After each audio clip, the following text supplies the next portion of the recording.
لا إله إلا الله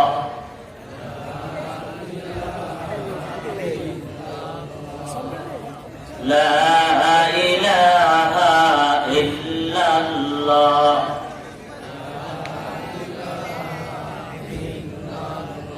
لا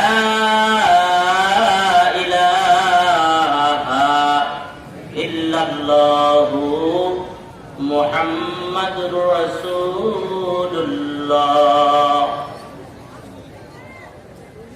صلى الله عليه وسلم। ঐতিহ্যবাহী শিলাকোটা ইমদাদুল উলুম মাদ্রাসার ৭৩তম বার্ষিক ওয়াজ মাহফিল ২২শে জানুয়ারি ২০২১। অধ্যকার মাহফিলের বক্তব্য শ্রদ্ধাবর মহামান্য সভাপতি মাহফিল কর্তৃক দাওয়াতি হযরত উলামা ইকরাম, দিন দরদি মুরব্বী বাবারা, ছাত্র যুবক বন্ধুরা, পর্দায় বসা মা ও বোনেরা, আল্লাহ সুবহানাহু ওয়া তাআলা দরবারে লাখো কোটি শুকরিয়া। আল্লাহ তাআলা আমাদেরকে দ্বীনের মহব্বতে, পরকালের মহব্বতে, জান্নাত পাওয়ার আশায়, জাহান্নাম থেকে বাঁচার আশায় হযরত উলামা ইকরামের মজলিসে দ্বীনের পরিবেশে আসার এবং বসার তৌফিক নসিব করেছেন। এজন্য আমরা সকলেই বলি আলহামদুলিল্লাহ। আল্লাহ সবার খেয়াল তো এদিকে আছে নাকি বলেন? ধ্যান ধারণা মস্তিষ্ক এদিকে আছে তো? জায়গা কম, লোক বেশি, এই জন্যই আশপাশে একটু আওয়াজ হয়। মাদ্রাসাওয়ালারা চেষ্টা করতেছেন, মেহনত করতেছেন আওয়াজ বন্ধ করার জন্য। আসলে জায়গা কম, লোক বেশি, এই হলো মূল সমস্যা। আমি আপনাদের সামনে কোরআনে কারিমের সূরা তোহা থেকে কয়েকটা আয়াত তেলাওয়াত করেছি। তেলাওয়াতকৃত আয়াতের উপরে কিছু কথা বলার আগে আপনাদের সাথে কিছু মুযাকারা করতে চাই। গুনাহ কি জিনিস সেটা আমরা অনেকেই জানি, কোন কোন কাজগুলো নেকি এগুলো আমরা অনেক জানি, কি বলেন তাই না? কোনগুলো গুনাহ অধিকাংশই আমরা জানি না ভাই, কোনগুলো নেকি অধিকাংশই আমরা জানি, কিন্তু গুনাহ থেকে আমরা ফিরতে পারি না। গুনাহ করলে যে পরকালে বিদেন খাইতে হবে, মাইর খাইতে হবে, এটাও কিন্তু আমরা জানি।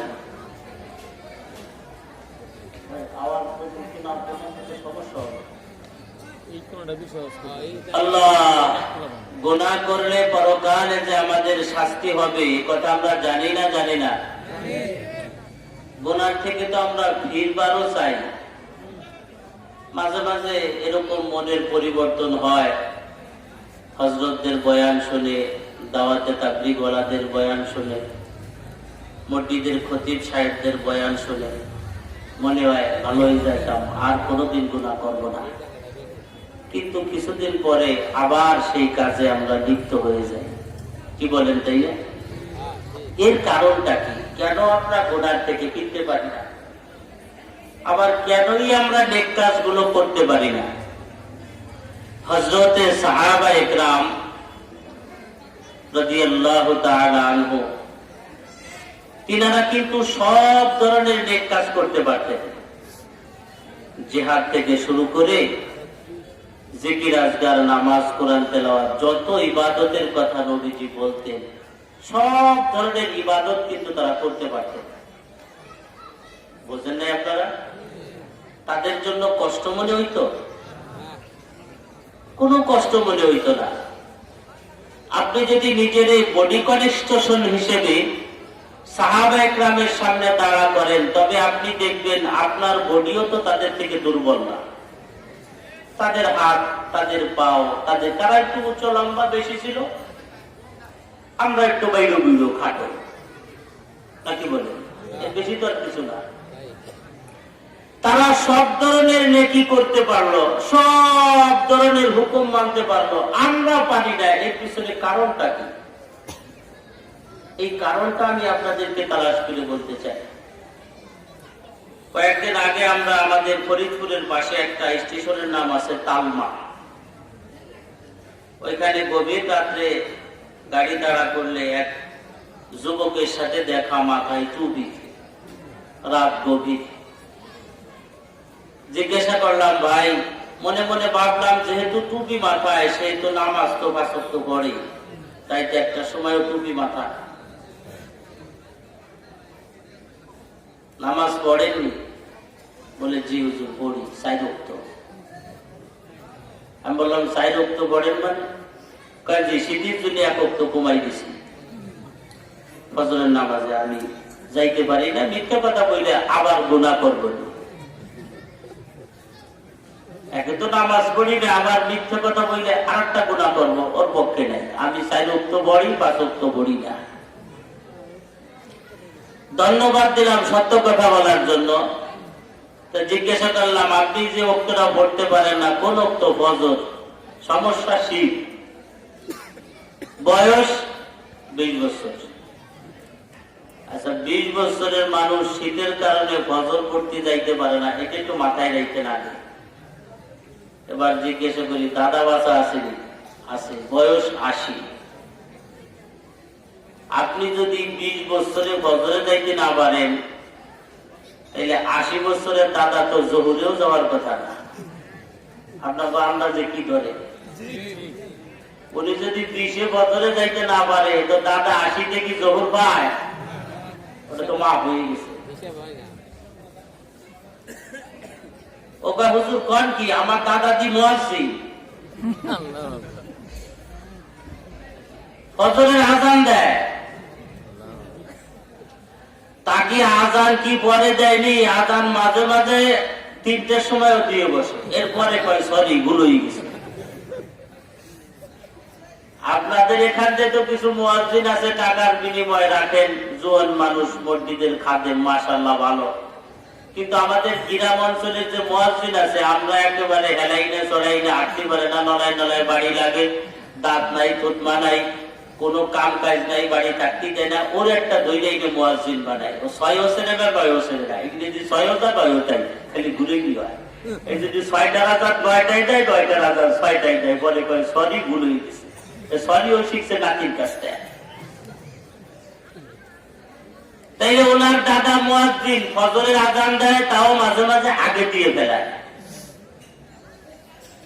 এই বেচারার কি শীত লাগে না? কি বলেন আপনারা?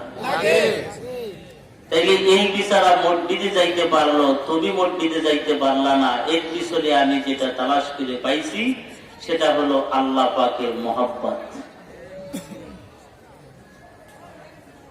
দাদার দিলের ভিতরে আল্লাহ পাকের মহব্বত থাকার কারণে শীত উপেক্ষা করে সে মসজিদে যাইতে পারে।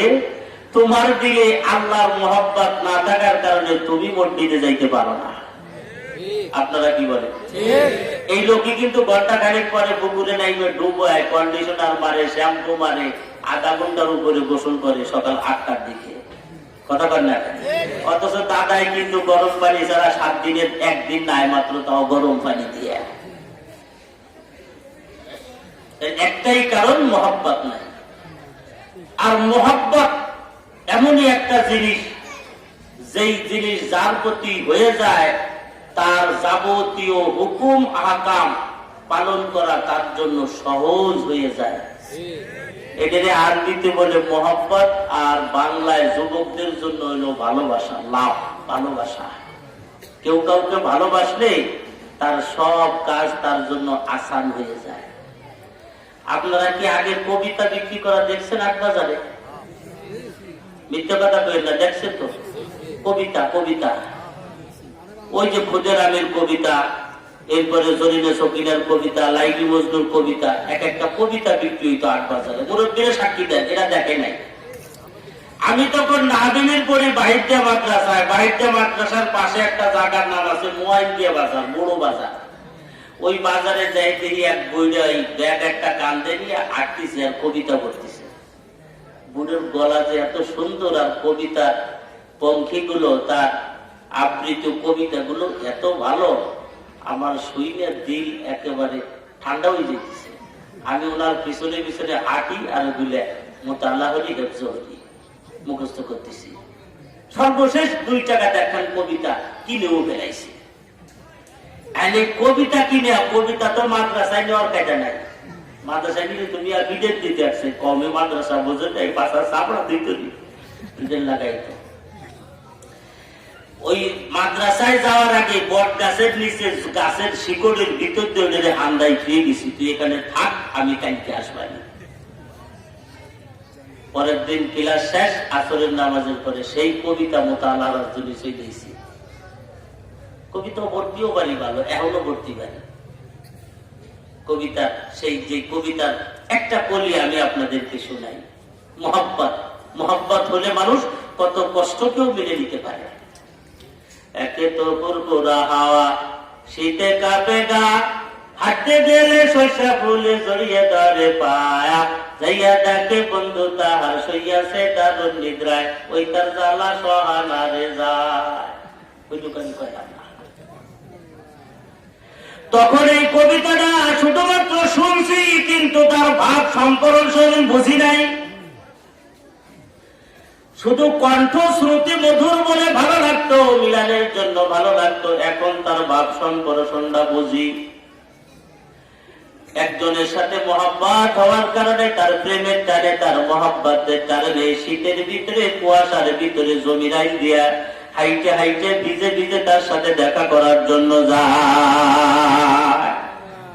বন্ধুরে আমার, আল্লাহ পাকের মহব্বত যেই দিলের ভিতরে পয়দা হয় না, ওই দিলটা আল্লাহর হুকুম মাইনে নিতে পারে না, আল্লাহর কাজগুলো পরিপূর্ণ আদায় করতে পারে না। যেই দিলে আল্লাহ পাকের মহব্বত তৈরি হয়ে যায়, ওই দিলটা আল্লাহ পাকের যাবতীয় বিধান মেনে নিতে পারে, তার জন্য কোনো প্রকারের কোনো কষ্ট হয় না। বিশ্বাস যদি না হয়, আপনি দেখবেন যে এই লোকটারে বারবার নামাজের দাওয়াত দেওয়ার পরেও 5 ওয়াক্ত কন্টিনিউ মসজিদে যাইতো না। ওই লোকটারে আপনি একবার 3 দিনের জন্য আল্লাহর মহব্বত তৈরির কারখানা সরমুনাই দিয়ে দেন। ফাল্গুনে আর অগ্রহায়ণে 3 দিনের জন্য সরমুনার ময়দানে অপারেশনে লাগায় দেন, উজানের ময়দানে দেন, মধুপুরে দেন, তাবলীগের মেহনতে 3 দিনের জন্য লাগায় দেন। 3 দিন ঘুরে এসে তারপরে এলাকার ভিতরে আর তারে নামাজের দাওয়াত দেওয়া লাগবে না। আল্লাহর রহমতে 5 ওয়াক্তের নামাজ আদপ্ত বানাইয়া ফেলাইবি। কথা ঠিক কি না করে বলেন? হে যুবক, হে ইয়ং, হে দোস্ত, হে স্টুডেন্ট, তুমি আর আমি 5 ওয়াক্ত নামাজ পড়তে পারি না। 5 ওয়াক্ত নামাজ পড়া তোমার আর আমার জন্য কষ্ট হয়, 5টা ওয়াক্ত আদায় করতে পারি না। অথচ তোমার আর আমার মতো একজন যুবক আজকে এক সিল্লা দিয়ে ঘুরে আসার পরে, চরমোনার থেকে ঘুরে আসার পরে 5 ওয়াক্তের নামাজের টান দিয়ে সে 8 ওয়াক্ত বানাইয়া ফেলাইছি। মাগরিবের নামাজের পরে 2 রাকাত করে 6 রাকাত ওয়াবিনের নামাজ না পড়ে ওঠে না। ব্যবসা বাণিজ্য, খ্যাতকামারি, রাজনীতি, কোন ওয়াজ মাহফিলে যদি বলেন অপরের নিয়ত করবেন না, অমনেই দেখবেন চরমোনাই আলাগো গায়ের ভিতরে জ্বালা ধরিয়া যায়। বলতে দেরি আছে, তাদের গায়ের ভিতরে আঘাত লাগে। আরে কেন এই নফল নামাজটা আমি ছেড়ে দেবো? এটা যে বহু ফজিলত, এটা যে আমার পীরের নির্দেশ, তার সবকের ভিতরে আছে, আমাকে আদায় করতেই হবে। ফজরের নামাজের পরে সূর্য উঠার আগ পর্যন্ত অপেক্ষা করিয়া আবার ইশরাকের নামাজ পড়বে, আবার ফজরের নামাজ চলে গেল, মাগরিবের নামাজ চলে গেল, সব মানুষ ঘুমাই থাকবে রাত্রের বেলায়। যখন ওয়াল্লাযীনা ইয়াবিতুনা লিরাব্বিহিম সুজদান ওয়া কিয়ামা, সব মানুষ ঘুমের ঘরে নীরব হয়ে যাবে, যখন আল্লাহর আশিক আর পাগলরা নামাজের সিজদায় দিবে, তখন প্রেম হয় রাত্রের বেলা, ভালোবাসার মহব্বতের কথা হয় রাত্রের বেলা। আল্লাহ পাকের মহব্বতের পাগলরা ওই টাইমগুলো মেনটেন করিয়া আল্লাহর পয়গম্বরের কঠিন সুন্নাত তাহাজ্জুদের নামাজের জন্য শেষ রাত্রে যাইয়া দাঁড়াইয়া যায়। সুতরাং তুমি আর আমি 5 ওয়াক্ত পারি না, অথচ তোমার আর আমার মুরব্বী যারা বয়স্ক মানুষ, তারা 8 ওয়াক্ত পড়ে, কোনো অসুবিধা হয় না।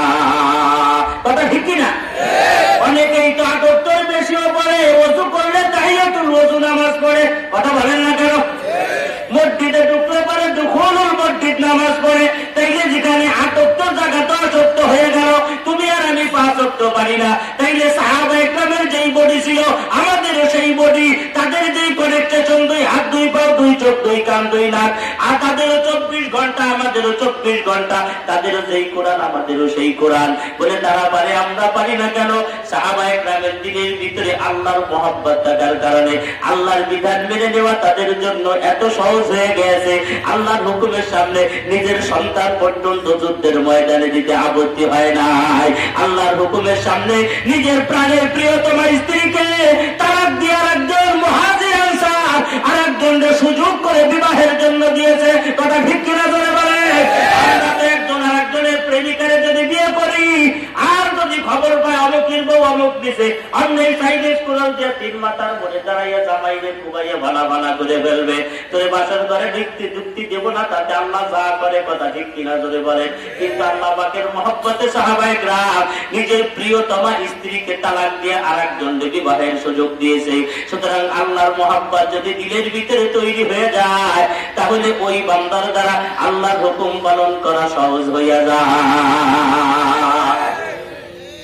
আর কোনো কিছুর দরকার নাই, আর কোনো কিছুর দরকার নাই, শুধু আল্লাহর মহব্বত দিলের ভিতরে তৈরি করো। বডি হিসেবে ঠিক আছে, বডিতে কোনো সমস্যা নাই। আল্লাহরে জিজ্ঞাসা করেছিলাম, আমাদের রাস্তাঘাট গুলো মেন রাস্তার থেকে যেই শাখা রাস্তাগুলো আছে, ছোট ছোট রাস্তা, এই রাস্তাগুলো দেখবেন, এই রাস্তাগুলো বানানো যাদের জন্য ইঞ্জিনিয়ারদের জিজ্ঞাসা করবেন, এই শাখা রাস্তাগুলো 9 ফুট 8 ফুট 10 ফুট চওড়া করে আপনারা রাস্তাগুলো বানাইছেন। এগুলো কি চলবে? বলবে নসিমন, করিমন, আলম চাদু, টমটম, বটবডি আর মোটরসাইকেল আর ডিসকভারি, এর বাইরে আর কোনো গাড়ি সেখানে চলতে পারবে না। কিন্তু ওই রাস্তার উপরে যখনই কোনো 10 চাকার গাড়ি বাড়ি বুঝাই দিয়ে কোনো লোক ঢুকিয়ে দেয়, ইটের গাড়ি ঢুকিয়ে দেয়, পাথরের গাড়ি ঢুকিয়ে দেয়, ঢুকাইতে দেরি আছে, রাস্তার এ মাথা তেও মাথা পর্যন্ত নষ্ট হইতে দেরি হয় না। কথা ঠিক কিনা ধরে বলেন? এটাকে বলে উপরোধ। যতটুকু এক ধারণ ক্ষমতা সম্পন্ন করার জন্য বানাইছে, ওর চাইতে বেশি দেওয়ার সাথে সাথে রাস্তাটা নষ্ট হয়ে যায়। আল্লাহরে জিজ্ঞাসা করেছিলাম, আল্লাহ আমার এই বডিটা বানানোর উপরে ওয়েট মারছেন নি, চাপ মারছেন নাকি? কতটুকু ক্ষমতা আমার বডিতে মানে, কতটুকু নামাজ মানে, কতটুকু রোজা মানে, কতটুকু হজ মানে, কতটুকু যাকাত মানে, কতটুকু জিকির মানে, কতটুকু কোরআন তেলাওয়াত মানে আপনি মাপ দিবেন নাকি? নাকি যেই হুকুমগুলো আপনি পালন করে দিয়েছেন ওই হুকুমগুলো পালন করলে এটার উপরে ওভারলোড হয়ে যায়। আল্লাহ বলেন, লা ইউকাল্লিফুল্লাহু নাফসুন ইল্লা উসআহা লাহা মা কাসাবাত ওয়া আলাইহা মাকতাসাবাত। আমি শরীয়তের এমন কোন বিধিবিধান জারি করি নাই যেই বিধিবিধান পালন করাটা বান্দার বডির জন্য ওভারলোড হয়ে যায়। একটা বিধান তুমি তালাশ করে পাবা না। রোজা 30টা রাখলে পরে মানুষের উপকার হয় না ক্ষতি হয়? কথা না কেন? আগে রোজা থাকতো গরিব মানুষে, এখন তাকে ধনী মানুষে। জাহাঙ্গীর কবির নানকের ভেবে পড়ছে তারা 12 মাস কাল রোজা থাকে, তারা শরীর মোটা হয়ে গেছে, শরীরের ভিতরে চর্বি জমছে, হাঁটতে পারে না, নড়তে পারে না, ডায়াবেটিস আর কোলেস্ট্রলে তৈরি বইছে। কোন কোন স্টক করে, কোন কোন পেটি ব্যথায় ঢাক চাষ করে বইটা মারা যায়। জাহাঙ্গীর কবির নানকের ভেবে বইটা, জাহাঙ্গীর কবির কয়টা আগে রোজা রাখ, তাছাড়া কোনো গল্প নাই। তাও রোজা রাইতে জম্বের খাওয়া খাটি পারবি না, রোজায় খাবি মাত্র একটা ডাবের পানি, এছাড়া আর কিছু খাবি না। সেদিকে চাইতে মুড়ি খাইয়া রোজা থাকবে, কলেরার খাওয়া খাইতে পারবি না। আল্লাহর বেদান রোজা শরীরের জন্য উপকারী না ক্ষতিকারক?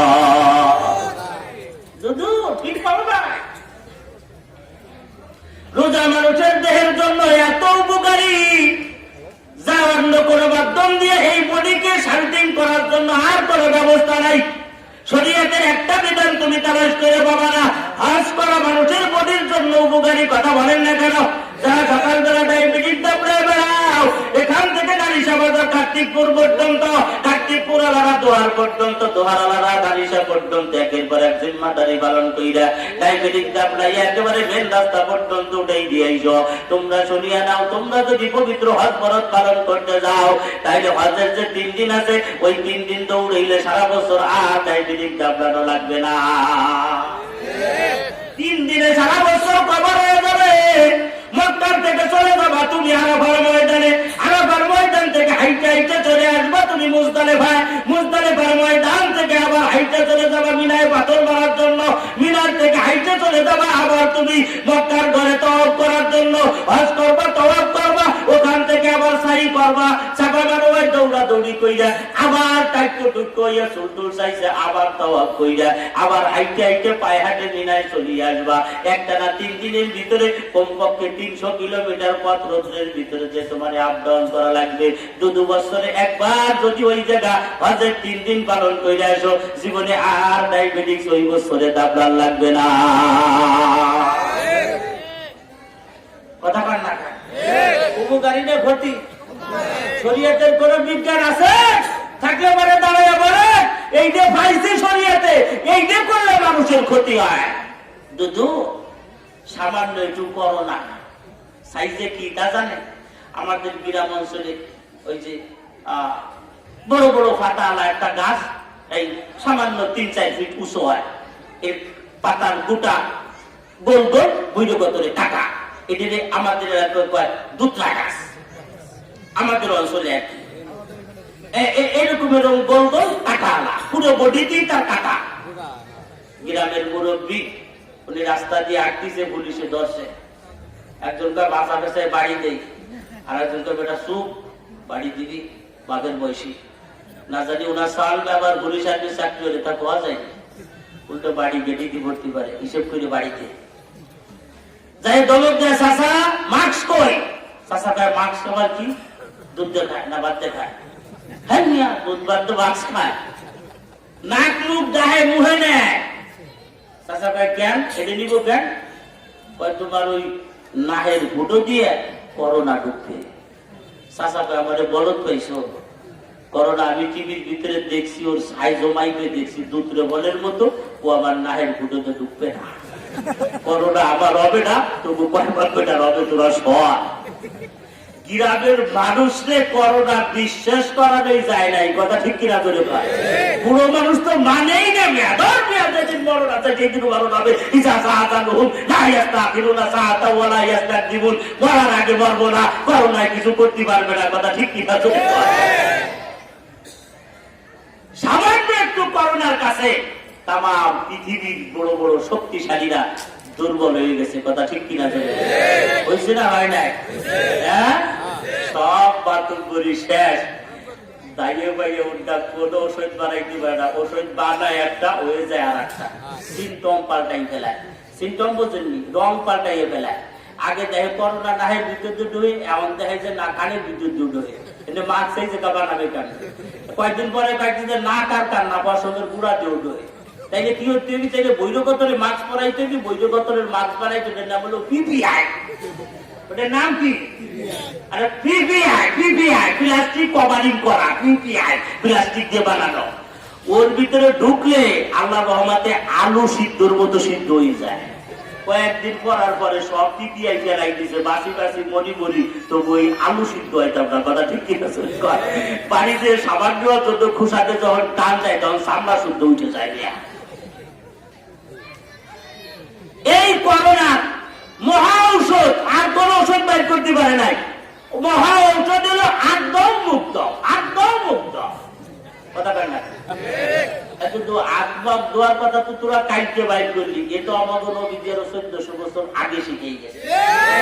কথা ঠিক কিনা ধরে কর? হাদিস শরীফে আসছে না, নবীজি বলছেন যে তোমাদের বাড়ির সামনে যদি একটা নদী থাকে, ফ্রেশ পানি একেবারে কোনো ময়লা আবর্জনায়, 5 বার যদি গোসল করো, তাইলে তোমাদের গায়ে কি কোনো ময়লা লাগবে? একবার করলেই তো ময়লা লাগে না, আর 5 বার। নবীজি কয় 5 বার ওযু করতো, শরীরে করোনা করোনার দাদাও আসতে পারবে না। তোমরা হাত মুখ ধোয়া কেবল শিখাইলা, আমরাও আরো আগে শিখছি। কথা ঠিক কিনা বলে বলে? সুতরাং শরীয়তের এমন কোন বিধান নাই যেই বিধান পালন করা মানুষের বডিতে মানায় না, কুলায় না, সহ্য হয় না। কথা ঠিক কিনা করে বলে? কিন্তু কেন পালন করতে পারে না? আল্লাহর মহব্বত নাই। কি নাই করে বলে? আল্লাহর মহব্বত নাই। আল্লাহর মহব্বত দিলে তৈরি করার দরকার আছে না নাই? কার কার আছে, নিয়ত আছে না আল্লাহর মহব্বত তৈরি করার? আল্লাহু আকবার। 8 নাম্বার, মহব্বত কেমনে লাগাইতেন? আল্লাহর মহব্বত কেমনে লাগাইতেন? শুধু আমাকে গ্রাম অঞ্চলের মহিলারা কয় কিছে আমাদের পিসা বুজুর মারহাবা, পিসা বুজুর চলে আইছে, নারায়ে তাকবীর, আল্লাহু আকবার। আরো জোরে দিয়ে, এত আস্তে দেখতে, আপনাকে খিচুড়ি খাওয়ায় না আমরা তাই জোরে খুদি দেন নারায়ে তাকবীর আল্লাহু আকবার প্রধান অতিথির আগমন শুভেচ্ছা স্বাগতম প্রধান অতিথি স্টেজে আসবে কখন চল বিয়ে হতে গাইতে দেবো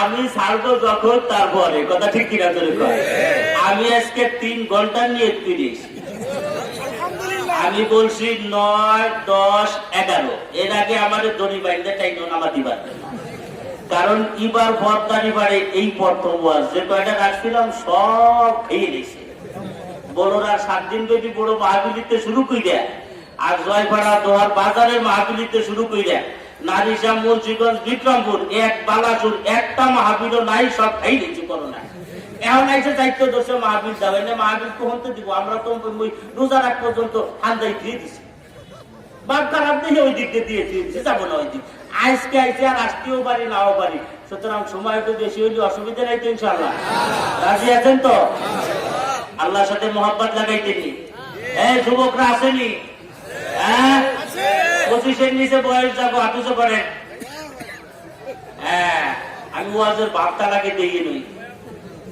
বুড়ো বেশি না জুয়ান বেশি এই তাই ওই দিকে ওয়াজ দেবো আর কি আপনার মান যুবকরা আপনারা একটু দূরে চলে গেছেন আমার কাছে কাছে ভালো হইতো আছেন না কাছাকাছি তাইয়েন আজকে এই দিক দিয়েই মারবো ইনশাল্লাহ বুড়োরা বাদ রাজি আছেন তো আল্লাহ কবুল করুক আমিন কর এই আমাদের গ্রাম অঞ্চলের মেয়েরা একজন আর একজনের সাথে মহব্বত করে এক কুলে ধান এক কুলে খই তুই আমার সই এই গ্রামের মহিলারা এগুলো করেনি কথাটা না কেন আর আমরা নামে নামে মিলে গেলি কই তুই আমার তুই আমার মিতে এইভাবে আমরা দোস্তি পাতাই না আল্লাহর সাথে দোস্তি পাতানোর পদ্ধতিটা কি আল্লাহ পাক নিজে কোরআনে কারিমের ভিতরে সেই পদ্ধতি আমাদেরকে জানাইছেন আল্লাহ বলেন ইন্নাল্লাযীনা ক্বালু রাব্বুনাল্লাহ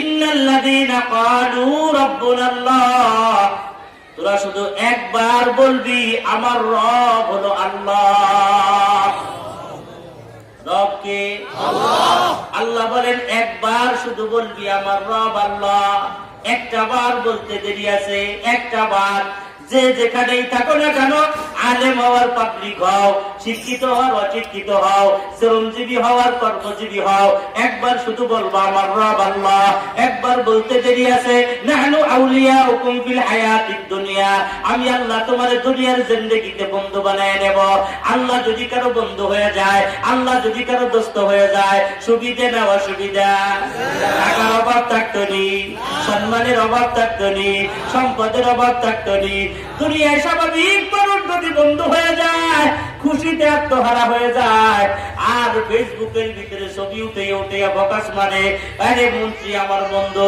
এমপি আমার বন্ধু উপজেলা চেয়ারম্যান আমার বন্ধু আর আমার ভাইস চেয়ারম্যান আমার বন্ধু এইভাবে করে করে তোমরা নিজেদের আত্মগৌরব মনে করো আল্লাহ পাক বলেন যুবক নাহনু আউলিয়াউকুম ফিল হায়াতিদ দুনিয়া আমি দুনিয়ার জিন্দেগিতে তোর বন্ধু হয়ে যাব ওয়া ফিল আখিরাহ আখিরাতের জিন্দেগিতে তোর বন্ধু হয়ে যাব শুধু দুনিয়ায় বন্ধু হব না এই দুনিয়ায় তুমি যারা বন্ধু মনে করো সে তোমার স্বয়ং সম্পূর্ণ বন্ধু হওয়ার যোগ্যতা রাখে না কারণ তোমার যা চাহিদা এই চাহিদা পূরণ করার মতো ক্ষমতা তার নাই কথা বলেন না কেন তুমি চাইবা 10 টাকা তোমারে দিবে 5 টাকা তুমি যা চাইবা পরিপূর্ণ দিতে পারবে না আল্লাহ পাক রব্বুল আলামিন বলেন আমার কাছে সব আছে আমার সাথে দোস্তি লাগাও সম্পদের মালিক আমি দেওয়ার মতো ক্ষমতা আছে ইজ্জত দেওয়ার ক্ষমতা আমার বেইজ্জত করার ক্ষমতা আমার উদউনি আস্তাজিব লাকুম ডাকলে সাড়া দেব তুই আমার কাছে চাইবি চাওয়া পূরণ করে দিব মনে রাখবি পৃথিবীর মানুষেরা তেমন পৃথিবীর সব মানুষের সব চাহিদা যদি আল্লাহ পূরণ করে দেয় আল্লাহ পাকের খাজানার থেকে সুইজের মাথা পরিমাণ সম্পদও কমে যাবে না আমার আল্লাহ ধনী না গরিব কম না বেশি মোসাবেন সংসারের চাইতে কম না বেশি একে আজাদের চাইতে কম না বেশি সালমান রহমানের চাইতে কম না বেশি কথা কর না গান মাহবুবুর রহমানের চাইতে কম না বেশি আল্লাহ তাই আল্লাহু গানিয়্যুন আনতুমুল ফুকারা আমি হইলাম ধনী আর তুই যে কটার নাম কইলি এ কটা সব ফকিরের বাচ্চা আল্লাহ ধনী। আরে শুধু ধনী না, ধনী হইলে তার পাশে দৌড়েই বেড়াও, যুবকরা তো বেশি তার পাশে দৌড়াও কেন? হুজুর আমাকে মাল বানি দেয়। সব ধনীরা কিন্তু দেয় না। কিছু ধনী আছে পিছের বাইন্দে রেখে বলে, মাঝি তো সাইডে দিয়ে বলে। আমাদের দেশে কিছু ধনী আছে পিছের বাইন্দে রেখে বলে, সুইটে না যায়, কিপ্টের কিপ্টে, বকিলের বকিল, মাদ্রাসা মসজিদে 10 টাকা দেবে না, এতিম মিসকিন গরিবদেরকে 10 টাকা দেবে না। কথা বলেন না কেন?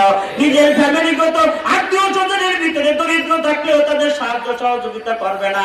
চেষ্টা তো চেষ্টা কারণের মতো গিফটা হাতের ভাষাতে জীবনে কোনোদিন পানিও পড়ে না। আল্লাহ কয় দুনিয়ার মানুষ আমি হইলাম ধনী। আবার ধনী শুধু ধনী না, দাতা তো তিলমুল কামাংতাসা, চাইলে আমি দিয়ে দিতে পারি। দেওয়ার পরে আমারে বাধা দেওয়ার মতো কেউ নাই। আল্লাহরে বাধা দেওয়ার মতো কেউ আছে নাকি? শিলাকুটার একজনকে যদি 1 কোটি টাকার মালিক আল্লাহ বানায় দেয়, আল্লাহরে পিছন থেকে বাধা দেওয়ার মতো কেউ আছে নাকি? আল্লাহকে বাধা দেওয়ার কাম আগেই সাইডে দিছি। ও আল্লাহ কেমনে ছাড়ছেন? পাইলাম ইয়াদি দুয়ালাম ইউলাদ, জন্ম দিলে বাধা দেয়, জন্ম নিলে বাধা হয়। জন্ম দিলে বাধা দেয়, সন্তানের কাছে বাপ মা দুর্বল। কথা বলেন না কেন? যতই মাতব্বরি করো সন্তানের কাছে দুর্বল। সব জায়গায় মাতব্বরি করা যায়, সন্তানের কাছে মাতব্বরি করা যায় না। সন্তান যদি গলাতেই আব্বা কইয়া বসে, অমনেই সব ঠান্ডা হয়ে যায়। কথা বলেন না কেন? আল্লাহ কাই দুর্বলতা থেকে আমি পবিত্র, আর কারো কাছ থেকে জন্ম নেই নাই। জন্ম যদি নিতাম, আব্বা মা যদি থাকতো, তাইলে তার কাছে আমি দুর্বল থাকতাম। আমার আমি এমপি এর মন্ত্রী হই, আমার আব্বার সামনে আমি কিছুই না। এই জন্য আমি ওই জায়গার দুর্বলতাও দূর করে দিছি। আমি কাউরে জন্ম নেই নাই, আমি কাউরে জন্ম দেই নাই, আমি কারো থেকে জন্ম নেই নাই। সুতরাং আমারে বাধা দেওয়ার মতো কেউ নাই। তো তিলমুল কামাংতাসা, আমি যারে চাই তাম পৃথিবী দিয়ে দিলেও আমারে বাধা দেওয়ার মতো কেউ নাই। সুতরাং বন্ধুত্ব যদি করতে হয় আল্লাহর সাথে করো, আর কারো সাথে নয়। বন্ধুত্ব যদি করতে হয় আল্লাহর সাথে করো, আর কারো সাথে দরকার নাই। আল্লাহ পাক রব্বুল আলামিনের বন্ধু হয়ে যাও, আল্লাহ পাককে বন্ধু বানায় নাও। কত ইজ্জু মান তাশা, সম্মানের চেয়ারে তোমারে বসাই দিবে। কত জিল্লু মান তাশা, বেইজ্জতি চেয়ার থেকে তোমারে বিরানের ক্ষমতা তার আছে। কথা বলেন না কেন? মাঠবাড়ি যদি করো, খেলা যদি জমাইতে চাও, মাঠে নেমে খেলতে চাও, তাইলে কিন্তু ধরা খেয়ে যাবা। তাইলে কিন্তু বেহাপাতার গোষ্ঠীরে তোমারে খেলা ফাইনাল করে দিবে। কথা বলেন না কেন? ঝাড়ু মিছিল হবে, জুতা মিছিল হবে, মাঠে নামাইয়া তোমার ল্যাংটা করিয়া ছাড়িয়া দিবে, কুকুরের মতো ছবি তোমার বানায় ফেলাই দিবে। কত জিল্লু মান তাশা, বেইজ্জতি করতেও কিন্তু সময় লাগে না। ইজ্জতি করতে সময় লাগে নাকি? ইজ্জত দিতে সময় লাগে নাকি? না না, লাগে না। আল্লাহ কয় সুতরাং দোস্তি যদি করতে হয় আমার সাথে দোস্তি করো। ডাইনি ভাই যে কোনো লাভ নাই। কেমনে দোস্তি করবো? ইন্নাল্লাযীনা ক্বালু রাব্বুনাল্লাহ, আমারে রব বলে স্বীকার করো, আর জবান দিয়ে এই কথাটা বলে ফেলো, লা ইলাহা ইল্লাল্লাহ, লা ইলাহা ইল্লাল্লাহ। যে যার মহব্বতে পড়ে সে তার গান বানাইয়া গুনগুন করে গাইতে থাকে, যে যারে ভালোবাসে সে তার গান গানাইয়া গুনগুন করে গায়। আল্লাহ পাক রব্বুল আলামিন বলেন, আল্লাযীনা ইয়াযকুরুনাল্লাহা কিয়ামান ওয়া কুউদান ওয়া আলা জুনুবিহিম ওয়া ইয়াতাফাক্কারুনা ফি খালকিস সামাওয়াতি ওয়াল আরদ। আল্লাহ পাক কয় শোনো, আমারে মহব্বত করবে যারা, তাদের জবানের উপরেও আমার গান জারি থাকবে। হাঁটতে উঠতে চলতে বসতে সব সময় আমার গান তাদের জবানের উপরে থাকবে। কথা ঠিক কিনা জোরে বলে? কে কি বললো দিকে দেখার সময় নাই, কে পাগল বললো, কে ছাগল বললো দেখার সময় নাই, কারো কোনো কথা নাই, তার জবানে সব সময় থাকবে লা ইলাহা ইল্লাল্লাহ। আসতে বলবা কেন? আসতে বলার কারণ কি? খলিফাতুল মুসলিমিন হযরত ওমর রাদিয়াল্লাহু তাআলা আনহু তরবারি দাঁড়াইতেছে, আর হাতের সাগির কোনায় বসা লাগাইয়া চেক করে কি পরিমাণ দার হইল তরবারিটা। একটা টোকা দিলে মুহাম্মাদের গলাটা ওপর হইতে মাথাটা আলাদা হইতে সময় কি পরিমাণ লাগবে? টোকা দিয়ে দেখে না, সময় লাগবে না, সেকেন্ড লাগবে মাত্র 3টা। শুধু কল্লায় বাজায় দেব, মাথাটা আলাদা হয়ে যাবে। একটা পোজ দিতে 3টা সেকেন্ড সময় লাগবে। 3 সেকেন্ড সময়ের বিনিময়ে 100 উট পাইব, যা বিক্রি করলে বর্তমান আমলে কয়েক মিলিয়ন টাকা হইবে। একটা উটের দাম বহু টাকা ভাই। আমাদের দেশের কিছু মানুষ তিরগিরি জিতানের জন্য মানুষ তারে বড় হুজুর, বড় বীর, বড় ভুট্টা মাছ আর বড় ভুটি মাছ বলতে পারে। এই জন্য বিদেশ থেকে ন্যাংরা টানা ঘোড়া উট গুলো ভাড়া কইরা গাবতলির হাট থেকে কিনে কিনে তার উপরে জমা করে রাখে। কথা কন না কেন? আর মুরিদরা কয় শুনছনি আমার আব্বার খবর, উট ও আব্বার বাড়ি যাওয়া দিছে। বলে উঠকে যায় দেখতো আব্বার বাড়ির বাড়িতে পুত্র ঘুরে বেড়ায়, আবার মাঝে মাঝে শুয়োরও দেখিত ঘুরে বেড়ায় ময়লা আবর্জনা খাওয়ার জন্য। কথা কাট না গান। আল্লাহ রহমতে আমাকে সরমুরাই মধুপুর আর আমাদের আব্দুল গফফার হালকা নগরে উঠো যায় না, গরুও যায় না, ছাগলও যায় না, কুকুরও যায় না, ও দুটো শুয়োরও এলাকার ভিতরে কোনোদিন যায় না। যায় নাকি? যায় না। আল্লাহু আকবার। এবার আসেন তাহলে উট 100 উট পাইবে, একটা উট 3 লাখ 3.5 লাখ টাকা দাম। তো রীতিবার আমি দেখছি 8 লাখ 9 লাখ টাকা দাম চায়, তাও নলাই বাড়ি লাগে আটতে পারে না, ডক নাই পথ নাই, দেখতে পারে পছন্দ হয় না।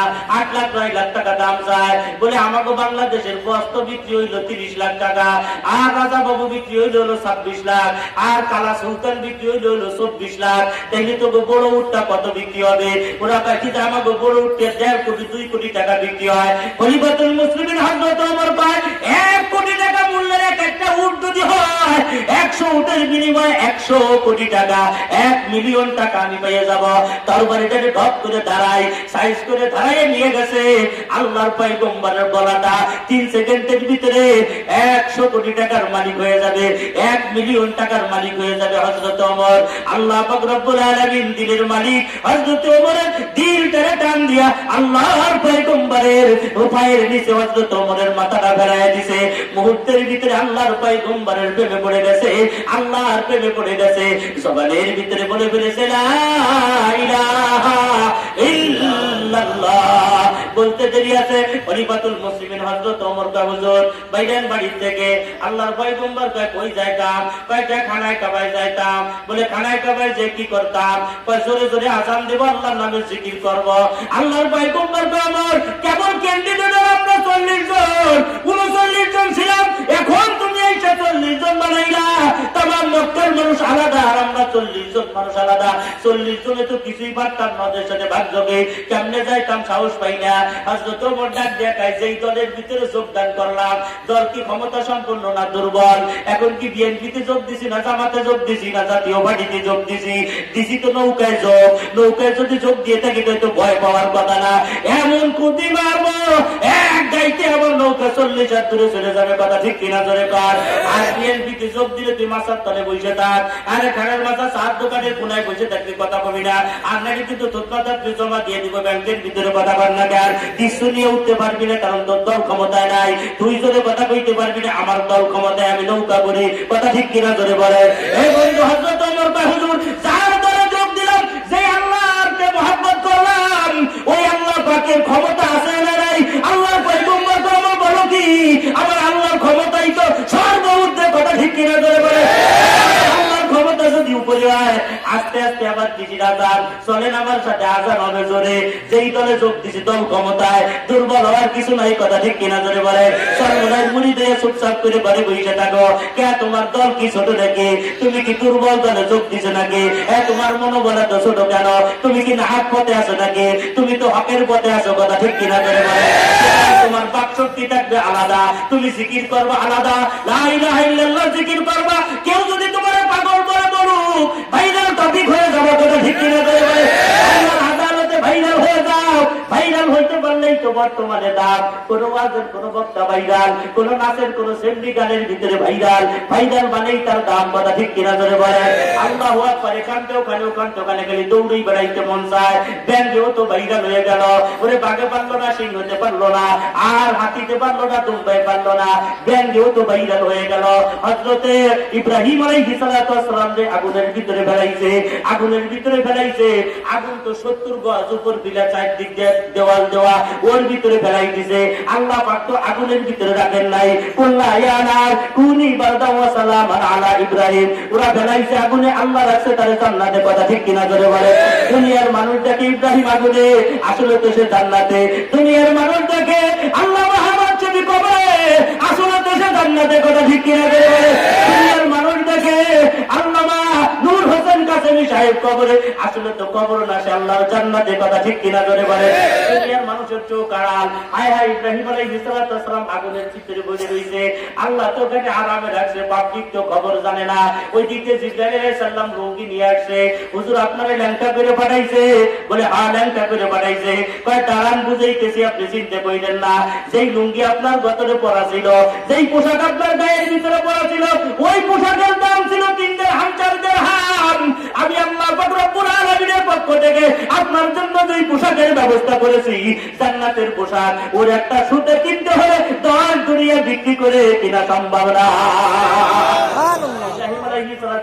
জান্নাতে দুনিয়ার মানুষ জানে সে আগুনে কথা কন্যা জ্ঞান, ছোট্ট পোলা ব্যাগ আর বাউয়া ব্যাগ লাফাই সাইড পাশ দিয়ে আর দৌড়ায়। বড় বড় প্রাণীরা জিজ্ঞাসা টুটু যাও কই, ও ছোট মিয়া যাও কই, কয়েক ট্যাঙ্কি পানি নিয়ে আসছি, দেখি ইব্রাহিমের আগুন নিবেই দিতে পারিনি। বাঘে আর সিংহে হাসি আর কয় ভাই 70 গজ উঁচু করে বানাইছে আগুন, এরপর উপর দিয়ে আবার কিরান দিয়ে পরীক্ষা করছে, এত নীল আগুন দে লাল আগুন দে নীল বানাইছে। এই যে তুমি ব্যাগ তোমার কতটুকু পানি আছে?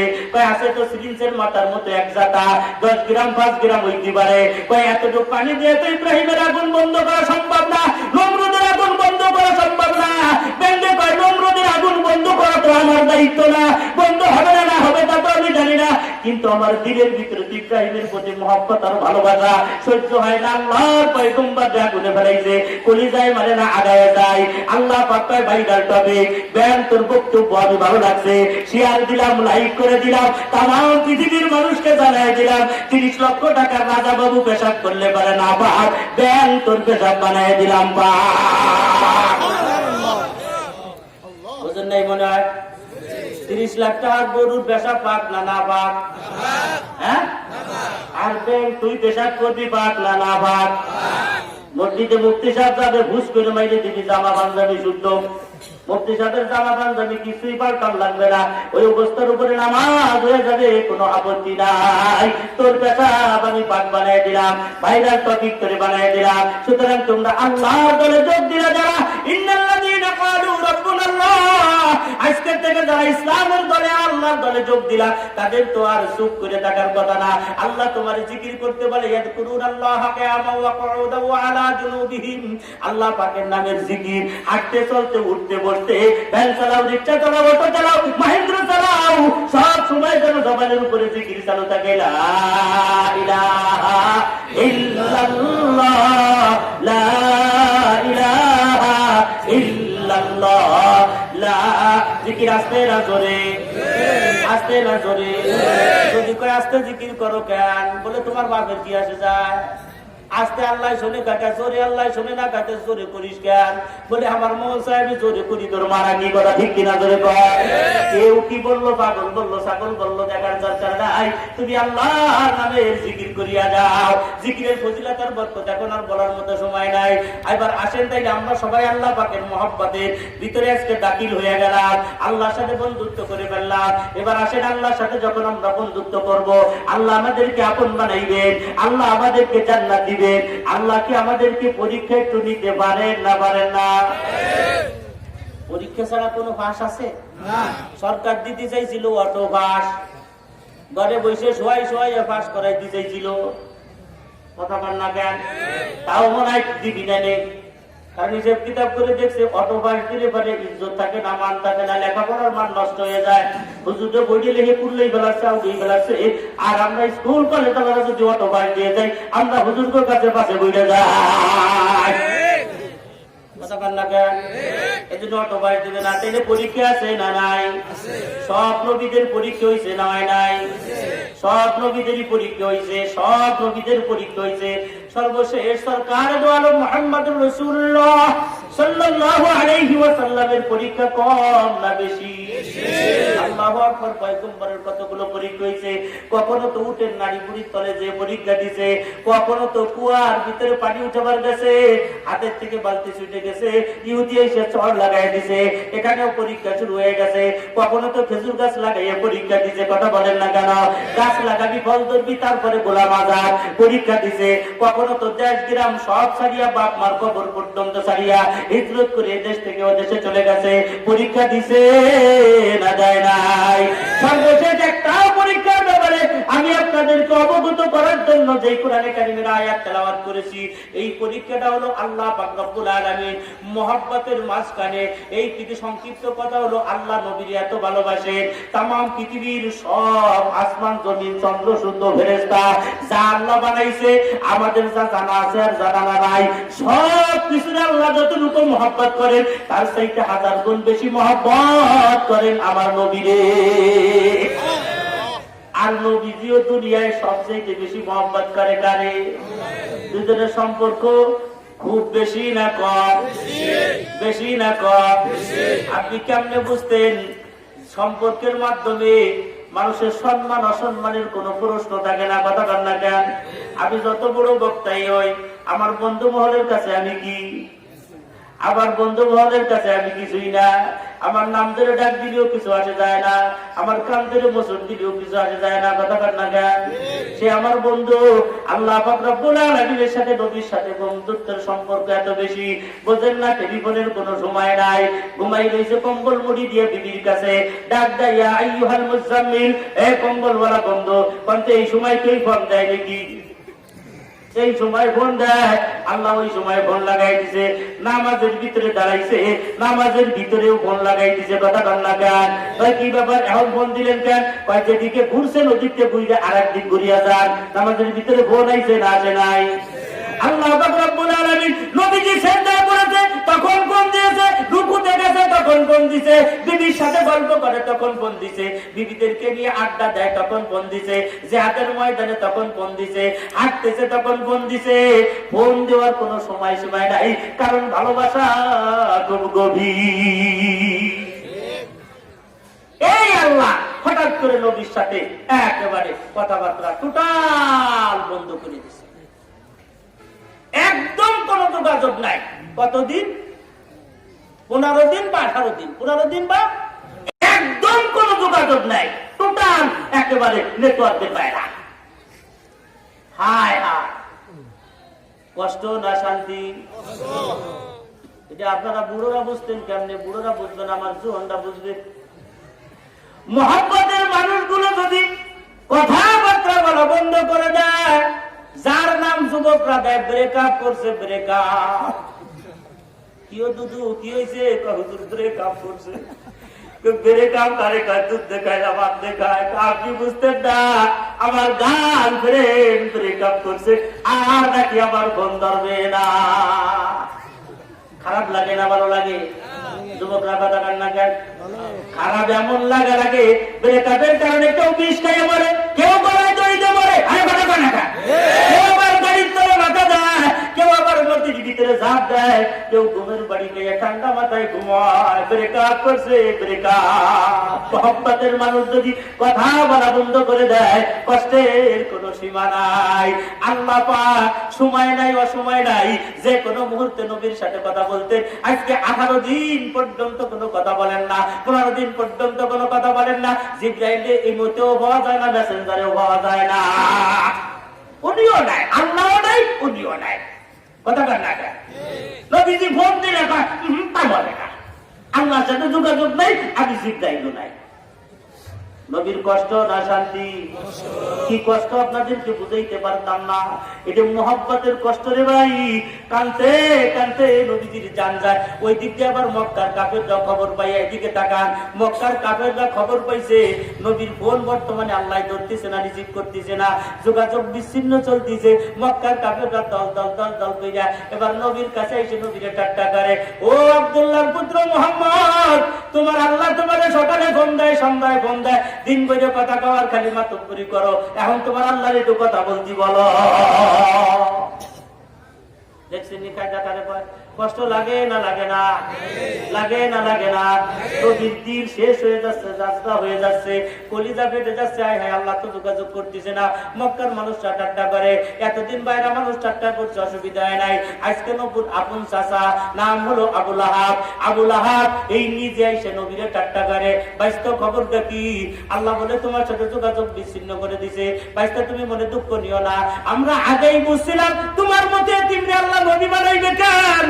নবী বানাবেন কি আর মানুষ তালাশ করে পায় নাই? কত মানুষ দেশে রয়েছে, তার একটা নবী ধনী বানাইতো, কোটি কোটি টাকার মালিক ধনী মানুষ, তোমার মতো আগুনার নৌকা পোড়া বাপ নাই, মা নাই, চাচা নাই, দাদা নাই, এইরকম মানুষ আল্লাহ এতিম বানাইবে কি জন্য, নদী বানাইবে কি জন্য? আসলে আল্লাহ যে ভুল করছে তার ভুল সে বুঝে ফিরে গেছে। জোরে কান্না নাউযুবিল্লাহ। এতদিন বাইরা মানুষ কথা বলছে, অসুবিধা হয় নাই। আজকে আপন নবীর চাচা যখন কথাগুলো বলে, নবীর কলিজা সিরিয়া যায়, চোখ করে দরদর করে পানি ঝরে। আইরে ওই সময় কাটা গায়ে লবণ ছিটানোর জন্য মহিলা উম্মে জামিল নবীর চাচি চইলাইছে। এই উম্মে জামিল যদিও নবীর চাচি হয়, আবু লাহাবের স্ত্রী, উনি ছিলেন হলো হাফ লেডিস, পুরোপুরি মহিলা না, অর্ধেক পুরুষ অর্ধেক মহিলা। কথাটা বোঝেন না? অর্ধেক পুরুষ অর্ধেক, মাথায় গামছা বাঁধতে হাঁটতো, এরকম আসলে ফ্যাস দিয়ে হাঁটতো, ফ্যাস দিয়ে। ভাবি ছিল আলাদা, নবীরে মারার জন্য পাথর দিয়ে হাইটে বেড়াইতো এই মহিলা। শালি তো কত খারাপ। হ্যাঁ, ওরে কি আল্লাহ জাহান্নামের কথা সাথে বলছে? ওয়ামরাতুহু হাম্মালাতাল হাতাব, এই আছে না, পড়েন না আপনারা? তাব্বাত ইয়াদা আবি লাহাব, আবু লাহাব যাবে, সাইসলা নারান যাতাল হাবি, ওয়ামরাতুহু হাম্মালাতাল হাতাব, আবু লাহাব জাহান্নামে যাবে তাড়াতাড়ি। ও শালার বউ থাকে, দুটি জাহান্নামে যাবে। বউর অপরাধ কি? এই বউতে নবীরে খালি কষ্ট দিয়ে যায়। নবীরে কি করতো? আরে কথা কয় না, নবীরে কি করতো? এই মহিলা এসে ব্যাকসানো আর স্যাকরানো, আমাদের গরিবপুরে ভাষা কয় স্যাকরানো আর ব্যাকসানো শুরু করছে। পাইছো? আল্লাহ তো গেছে তোমার বুঝিয়া, কই তোমার আল্লাহ? খেয়াল করবেন, একটা বড় বাক্য আছে, মশার কামড় সয় না পায়, আর মহিলা গো খোসা পাতা সয় না গায়। মশায় সারা শরীর ভরে যদি কামড়ায়, বাড়ি একটা অসুবিধা হয় না, পায়েতে কামড় দিলে মনে হয় কামড়া দিয়ে খাওয়াই বসে। কথা কর না কেন? নামাজের ভিতরে চুল কামড় মনে হয়, মনে হয় যে কিসের দিনে বসে বসে খাওয়াই। আমি এই জিনিসটা বোঝা, পায়ে কামড় দিলি তো এই জন্য পায়ে বুঝে বুঝে বুঝে কামড়া বান্ধা,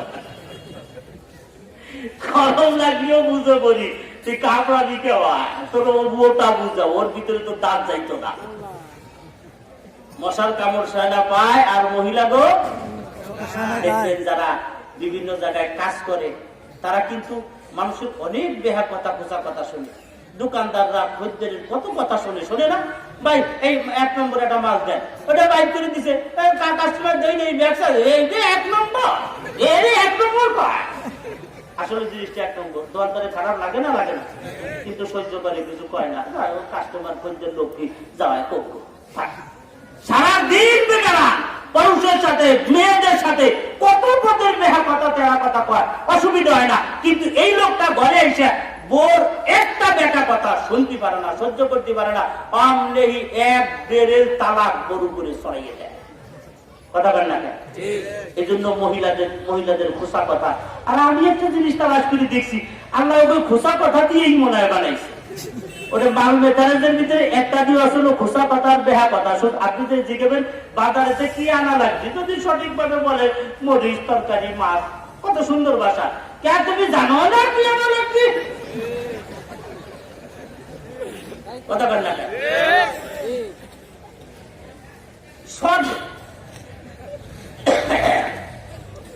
সোজা ভাবে কথা ওরা বলতে পারে না। কথা বল না, আমি গেলাম যাবনি, ওই বলবে যাও, নাইলে যাইও না, যাইতো না, না যাইতো। কথা বলবেন, আপনি খাবার আসেন, স্ত্রী বলবে আপনি খাবার আসেন, খাবার আসে না কে? আমাকে ফরিদপুরের ভাষায় বলতেছি, আপনি খাবার আসেন, কত সুন্দর ভাষা, খাবার আসে না কে? অনেক বসে রয়েছে কে? সোজা কথা বলতে পারে না। আসেনি? এই যে মহিলাদের ইন্টারন্যাশনাল খাসলা। আর একটা অভ্যাস আছে, মহিলারা ওয়াল ডিলেট করে দেয়। যুবক বোঝেননি, ওয়াল ডিলেট কারে কয়? এক জাতায় সব খতম, ওটার নাম ওয়াল ডিলেট। এক জাতায় মহিলারা সব ডিলেট করে দেয়। জীবনে তোমার বাড়ি একটু ভালো খাতি পারলাম না, ওয়াল ডিলেট। জীবনেও পারলাম না, ওয়াল ডিলেট একবারে সারা জীবন। 3-4 দিন আগে আসে চাইবো তো জন্মের গেলা গেল 7 কেজি গরু করতে রাখতে, ওদের কি বিশ্বাস কি ছিল? একদিনের কম পড়ায় সারা জীবন। জীবনেও ভালো একখান কাপড় সহি দেখলাম না। জীবন ধরে টান দেয়। কথা কান না দেয়। 3 নম্বরটা কি বলে তা জানে? 3 নম্বরটা বলে আমি তো ইয়ে থাকলাম। এটা হলো তাদের সুন্নতি বক্তব্য। আমি দেখে খাইয়ে গেলাম, তাই তুই যা তোর নানিরে ভাগাই দি, এই খায় না না নাই খায়। তোর বিয়ের পরে তোর নানি তোমাকে বাড়িই ছাড়ে নাই। কথা ঠিক কিনা? মহিলা গোয়া আজকে চলতো না, তার ছিল মাদ্রাসা। আর একদিন আল্লাহ থাকবো ওটা করে চাহা দিবেন না, জানা আছে মিয়া, ওদিকে যাই না। আবু আরেকদিন আবুল আহমের স্ত্রী উম্মত আমি তার কথা শুনে নবীজি এখন বেশি কান্দা শুরু করছে। এত কিন্তু কন্ট্রোল ছিল, এখন কন্ট্রোল। ওই দিক দিয়ে সময়ও কিন্তু 15-18 দিন হয়ে গেছে, সহ্য হইতেছে না। নবীজি ডাইনি ভাই বাইরে দিতে পারে না মানুষের দ্বারা, যে দেয় সেই চারটা হয় কি আল্লাহ বলে তোমার বুঝে গেছে। আপনি বুঝবেন কারণ এলাকার যদি কেউ নেতা থাকে, সেই নেতা এমপির সাথে সম্পর্ক, সে যদি এমপি তারে বয়কট করে দেয়, ওই লোক মুখ দেখাইতে পারে না সমাজে। কথা ঠিক কিনা? সে বাইরে দিতে পারে না সমাজে। হায় হায় বাড়ছি স্যান্দ্রায় ওই দেখে যে দিছে না এমপি সাহেব, দিছে না এই বলে না বলে না, এরকম ঘটনা ঘটে না ঘটে না। ওই লোকটা তো দুঃখে বাইরে দিতে পারে না বাড়িতে, কারণ সে ওই এমপি সাহেবের মাধ্যম করিতে তো মাধ্যম গিরি করে ওই জায়গার পাওয়ারেই তো তার বাচ্চারি বুঝতে পারাইতো, ওখানে এই করতো ওখানে ওই করতো। এমন ওই জায়গা যোগাযোগ নাই। একেবারে মুসিবিলের মতো সাইদোহানের দক্ষিণ কোনায় যাইয়া মহিলার ভিতরে বসে একটা চা খাইয়া কোনাকুনি বাড়িছে। কথা ঠিক কিনা? আল্লাহ নবীর অবস্থা এই ভাই দিতে পারে না কোন জায়গা, যেখানে যায় তাকে টাকা দিতে কি আল্লাহ বলে তোমাকে ভুলে গেছে। আল্লাহ রব্বুল আলামিন পরওয়ারে দেখা গেল, কষ্ট হয়নি আপনাদের 3 ঘন্টা। আল্লাহ রব্বুল আলামিন পরওয়ারে দেখা গেল জিবরাইল আলাইহিস সালাতু ওয়াস সালামকে বলেন, জিবরাইল তাড়াতাড়ি যাও লৌহে মাহফুজের ভিতরে, লৌহে মাহফুজ থেকে সূরা দোহারে কপি করো, আর আমার বন্ধুর নিকটে নিয়ে জমা দাও। আমার বন্ধুরে জানায় দাও মক্কার মানুষরা তারে এতদিন পর্যন্ত যা বলেছে আমি তারে ভুলে গেছি, আমি তার সাথে যোগাযোগ করা বন্ধ করে দিয়েছি, আমি তারে ভুলে গেছি। আমার বন্ধুরে জানায় দাও আমি কসম খেয়ে বললাম, ওয়াদুহা আমি দুহার কসম খাইলাম, দুহার ব্যাখ্যা দেওয়ার সময় নাই। ওয়াল্লাইল আমি রাত্রের কসম খাইলাম, আমি রাত্রের কসম খাইলাম, দুহার কসম খাইলাম, সকালের সূর্যাস্তের কসম খাইলাম, রাত্রের কসম খাইলাম। মা ওয়াদ্দাআকা রাব্বুকা ওয়া মা ক্বালা। ও নবীজি আপনার আল্লাহ আপনারে বলে না। সুবহানাল্লাহ। আপনার বলে কইতেন নি মিয়া? নবী খুশি না বেজার? খুশি। আল্লাহ কসম দুইটা মাইরে দিয়ে কয় নবী আমি আপনারে বলিনি। কসম দিয়ে আল্লাহর কসম দেওয়া লাগেনি। কসম দেয় কি জন্য? নবী দিল সান্ত্বনা করার জন্য, কথার গুরুত্ব বোঝানোর জন্য কসম দিয়ে পায় আমি বলি নাই আপনারে। নবীজি খুশি না বেজা? আল্লাহ থেকে নবী কষ্ট হয়েছে নি কয়দিন, 18 দিন যে কথাবার্তা কইনি ওই তো হিদাজির করি নেই, আপনার কষ্ট হয়েছে নি? নবীজি খাইতে দিয়ে আল্লাহ কন কি আমি তো মুখই দেখাইতে পারি মাঝে বলে তুমি দিতে পারি না। ওরা আমার বেশি কথা কয়, আমার শাসাও বেশি কথা কয়, আমার শাসি সেও বেশি কথা কয়, আমার খুব কষ্ট লাগছে। আল্লাহ পাক রব্বুল আলামিন বলেন নবীজি আপনার কষ্ট লাগছে, আপনার এই দুনিয়ার কষ্ট কার জন্য? আল্লাহর জন্য, দ্বীনের জন্য, ইসলামের জন্য। যেই কষ্টটা আপনি করছেন নবী গো আপনি মনে রাখেন ওয়ালাল আখিরাতু খায়রুল লাকা মিনাল উলা। এর বিনিময়ে আমি আল্লাহ আপনারে আখিরাতের শ্রেষ্ঠ জায়গা দান করিয়া দিলাম, যা এই দুনিয়ার থেকে হাজার হাজার কোটি গুণ ভালো। সুবহানাল্লাহ। নবী খুশি না বেজা? খুশি। আওয়াজে বলেন খুশি। তাইলে এর পরের আয়াতগুলো বললো কেন? আলাম ইয়াজিদিকা ইয়াতীমান ফাআওয়া। এর পরের আয়াতগুলো কি জন্য? ওয়াজাদাকা দাল্লান ফাহাদা ওয়াজাদাকা আইলান ফাআগনা। এই পরের আয়াতগুলো কি জন্য বললো আল্লাহ? ওই নেতায় যেই নেতার সাথে এমপির সম্পর্ক নাই, 3 মাস পরে হঠাৎ করে এমপি সাহেব ভুল বুঝতে পাইলে নেতারে ফোন দিয়ে দিছে আয় আমার কাছে। যাওয়ার পরে মাথায় হাত দেখো আমি তোরে বলি নাই, যোগাযোগ করে নেই, তাতে কি হয়েছে বলি নাই, তুই চিন্তা করিস না।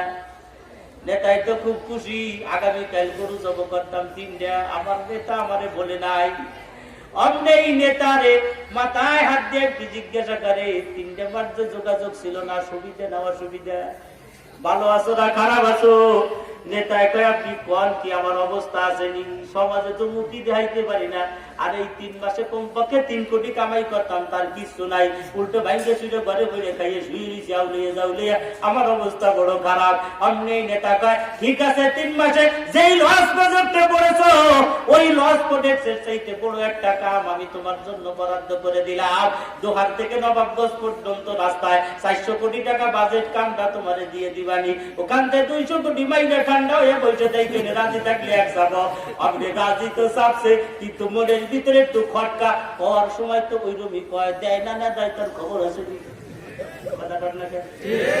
নেতারা তো এইরকমই কয়, এরকম কয় না, দিবানি 400 কোটি দিয়ে দিবানি, তাই দেয় না না দেয় ভাইয়া নয়। কিন্তু যেই বেচারা এমপি, তার বুদ্ধি জ্ঞান আছে না নাই? ও তো চাইছিল নগদ কিছু নেওয়ার জন্য, ও তো বাহিরে চাই নাই। ঠিক পাইছে, ঠিক পেয়ে নেতার দিকে চোখ রাখ গাইয়া কয়, কি ঘটনা? 400 কোটির বাজেট দিতে চাইলাম, বিশ্বাস হয় না। এই তুই দিলে একটা পাইছিলি, সেটা স্যান্ডেল পাইতে দোহার বাজার দেখতে আমি তোরে নেতা বানাইছি, আমি তোর মেলা দোকানের ব্যবস্থা করে দিছি, মেম্বার হওয়ার যোগ্যতা ছিল না, আমি কাউন্সিলর বানাই দিছি। কথা ঠিক না? এই যে নেতার প্রতি এমপির অবদান গুলোর কথা মনে করাই দিলে নেতার এমপির প্রতি মহব্বত আরো বাইরে যাবে। কথা বলেন না কেন? আল্লাহ পাক কয়, বন্ধু আপনারে আমি পরকালের জান্নাত দিয়ে দেব। অবদানটার কথা স্মরণ করাইয়া নবীর দিলে আল্লাহর মহব্বত আরো বাড়ায়। আল্লাহ কয়, আলাম ইয়াজিদিকা ইয়াতীমান ফাআওয়া। আরে আপনি টেনশন করেন কেন? আপনারে কি এতিম অবস্থায় আমি পাই নাই? জন্মের আগে আপনার বাপ মারা গেল, আর 6 বছর বয়স হইল, মার গলা ধরে বায়না করলেন, আমি কিন্তু আব্বার কবরটা দেখতে যাবই যাব। আম্মা কয়, বাজান যাওয়ার মতো কায়দা নাই, কেমনে যাইবো? আমাদের সাথে কোনো পুরুষ মানুষ নাই, যাবো কেমনে? খরচ নাই, পথ খরচ। উম্মে আইমান দাসিরের সাথে নিয়ে বাবার কবর জিয়ারত করতে গিয়া নবীজি যখন ফেরত আসলেন পাহাড়ের মাঝখানে, আল্লাহ আজরাইলকে ডাক দিয়ে বলে, আজরাইল নবীর মাকে ওখান থেকে বিদায় করে দাও, আর ফেরত দিও না। আজরাইল ডাক দিয়ে, আল্লাহ আপনার হুকুম শিও, তার জ্বর অপেক্ষা হবে না, কিন্তু আমার দিলের ভিতরে বড় মায়া লাগে। এমন একটা সন্তান যে বাবার কবর জিয়ারত করিয়া আসার সময় পথের ভিতরে আপন বলতে কেউ নাই, একজন বান্দি, তার সেখান থেকে তার মারে যদি নিয়ে যায়, তাহলে কে দেখবে, কে তার আদর যত্ন করবে, দেখাশোনা করবে? আল্লাহ কয়, তুমি কাম ছাড়িয়ে দাও। আজরাইল মার জানটা নিয়ে গেল। উম্মে আইমান কিতাবের ভিতরে রাখে, নবীজির মার গলাটা বুকের ভিতরে জড়াই ধরে মা মা বলে এমন ভাবে চিৎকার পাড়তেছিল আর কাঁদতেছিল। উম্মে আইমান বলেন, ওই রকম কষ্ট আমার পৃথিবীর জিন্দেগিতে আর কোনোদিন লাগে না। আল্লাহর পয়গম্বর নিজে উম্মে আইমান দুইজনে পাহাড়ের ইট মাটিগুলো ভাগ করিয়া কোন মতে সেখানে তার মারে দাফন করিয়া বাড়ির ভিতরে এসে দৌড়িয়ে কার কাছে যাবে? যেই লোকটার বাবা নাই, যেই লোকটার মা নাই, আলাম ইয়াজিদিকা ইয়াতীমান ফাআওয়া, দৌড়িয়ে গেছে দাদার কাছে। আল্লাহ ডাক দেখে, আজরাইল ওই দাদার ওই কেটো ফেলাইয়া দাও, ওটারেও ডাকতে দিও না মার্কেটে। দাদারে মাইরে ফেলাইছে, দাদা নাই, দৌড়িয়ে গেছে চাচার কাছে। আল্লাহ কাছে, চাচারেও ধান আউট করে দাও, বেশি দিন সামনে যাবার দিও না। এটারেও মার্কেট থেকে আউট করে একেবারে পিওর একজন এতিম বানাইয়া আল্লাহ কয়, আলাম ইয়াজিদিকা ইয়াতীমান ফাআওয়া, সেই এতিম অবস্থার থেকে আমি আল্লাহ আপনারে দেখে দেখে যত্ন করে এই পর্যন্ত আনছি না, আনি না। অবদানের কথাগুলো স্বীকার করে দেন। ও যে দেখা দলাম ফাহাদা, আপনি গুমরাহির ভিতরে ছিলেন, আপনারে আমি হেদায়েত দিলাম। এই অর্থটা আমার কাছে ভালো লাগে না। আমি অনেকগুলো তাফসীরের কিতাব তালাশ করে বের করে আমার মন মতো আমি একটা অর্থ পেয়েছি তাফসীরে মাযাহিরে হকের ভিতরে। ওগো নবীজি, আমি আল্লাহ আপনাকে যেই পরিবেশের ভিতরে পাঠাইছিলাম, ওটা ছিল একটা গুমরাহি পরিবেশ। তখন মক্কার মানুষ এত গুমরা ছিল, কাবা ঘরের ভিতরে মূর্তিগুলো নিয়ে জমা করে দিয়েছিল। আবু জেহেল কাবা ঘরের চারপাশে মহিলাদেরকে ল্যাংটা করে যাত্রা দিত আর নাচ দিত। এমন একটা দল, এমন একটা গুমরাহি পরিবেশের ভিতরে আপনারে আমি নবুয়ত দান করেছি। আর আপনার নবুয়তের আলো দিয়া আমি আল্লাহ সেই অন্ধকার গুলো দূর করিয়া টোটাল জগৎরে হিদায়াত দান করে দিয়েছি।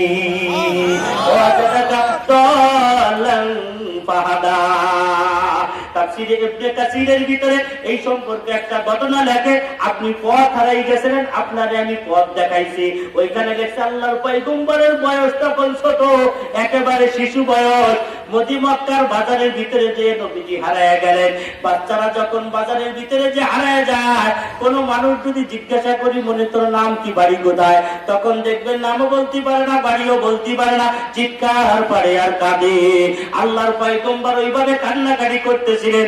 আল্লাহ পাক জিবরাইল আমিনকে বলেন, জিবরাইল দৌড় দিয়ে যাও, আমার বন্ধু মক্কার বাজারের ভিতরে কান্দে, আমার বন্ধুরে তাড়াতাড়ি হাত ধরে তার বাড়ি পর্যন্ত পৌঁছে দাও। ওয়াজাদাকা দাল্লান ফাহাদা, আপনি হারায় গিয়েছিলেন, আমি আল্লাহ আপনার বাড়ি পর্যন্ত পৌঁছে দিয়েছি।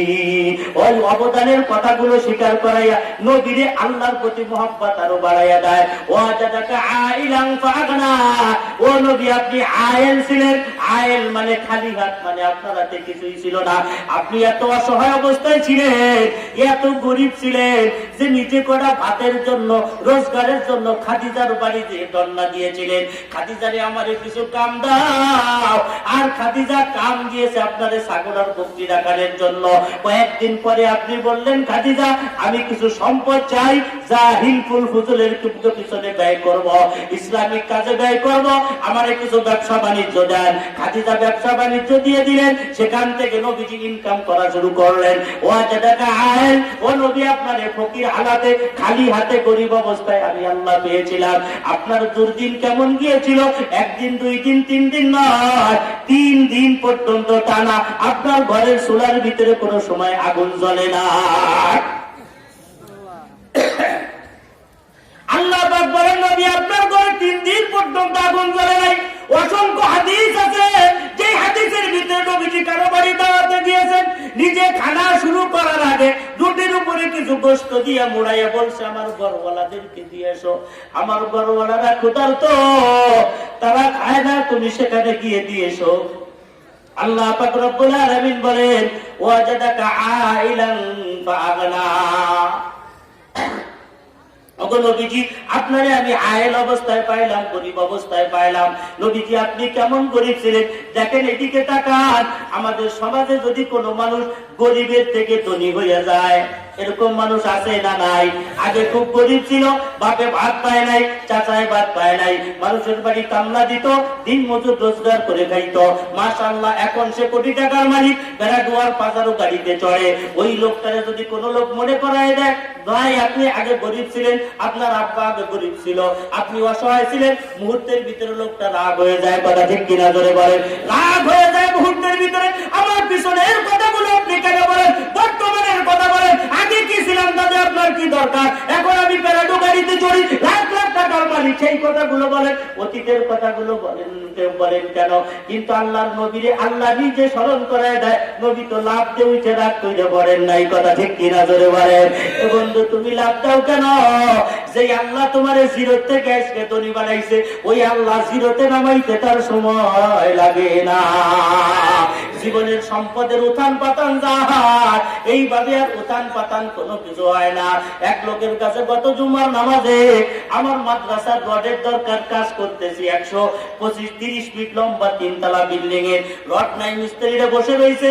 এক লোকের কাছে গেছি, সারাদিন ঘুরছি, জুমার নামাজ পর্যন্ত কোনো কাম হয় নাই, কিছু কালেকশন করতে পারি নাই। ফিরে আসবো ভাত, এর ভিতরে এক লোক কয়, হুজুর জুমার নামাজটা আমাদের এখানে ভরাইয়া যান, আল্লাহ যা সাইডে ডাইল ভাত রাখি কিসমতে আপনি খেয়ে দরবারে যাই না।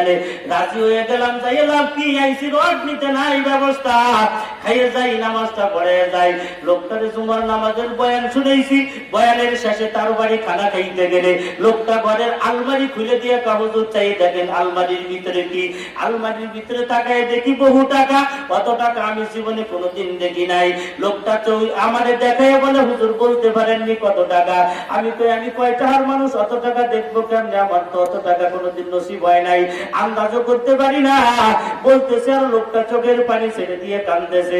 আমি মনে মনে চিন্তা করি, আমার ব্যবহার আচার উনি কষ্ট পাইল, উনি কান্দে কেন? আমি বলি, ভাইজান কান্দার কারণ নাকি?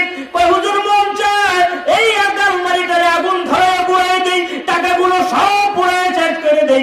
বলে কেন টাকা পুড়াই মসজিদ মাদ্রাসা লিল্লাহ বোর্ডিং এতিমখানা আছে সেখানে দিয়ে দেন। হুজুর আপনি বুঝবেন না, আপনারা খালি আয়েরটা বোঝেন, কেমনে নিতে হবে, আমার দুঃখটা কষ্টটা আপনি বোঝেন না।